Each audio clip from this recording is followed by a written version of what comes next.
Na mahizbi kwa kweli hawawapendi maulama wa ahli sunna.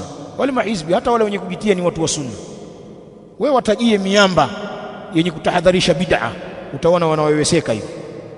Hawa ansar sunna hawa wa Tanzania hawa na makundi ya makhawariji, sijui matablighi, alikhwanul muslimin, mahizb tahriri, hebu watajie alim kama Sheikh al-Allama Rabi' ibn Hadi al-Madkhali, kama vile wanawafanyia ruqya vile watakavoruka.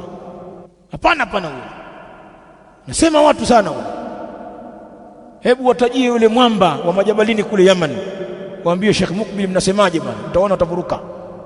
Kwa sababu gani? Amewafinya vizuri yani kafika pale panapotakiwa. Waambie Sheikh Muhammad Amani al-Jami, hawataka kuwasikia hao. Waambie Sheikh Ahmad bin Yahya an-Najmi alivyowabainisha na kufichua siri zao na kuvichoma vichaka vyao moto. Mahizbi wote wanamchukia kweli kweli, alafu wanajitia kwamba eti kina Sheikh Ibn Baz ni shekhe wao, wanajifanya wanamkubali.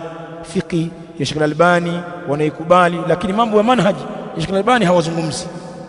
Na hawa wote ambao hawawakubali wanawatukana, ndio wamesifiwa na kina Sheikh Ibn Baz, kina Al-Albani, kina Ibn Uthaymeen, ndio wamewasifia kwamba wamesimamia jada sunna.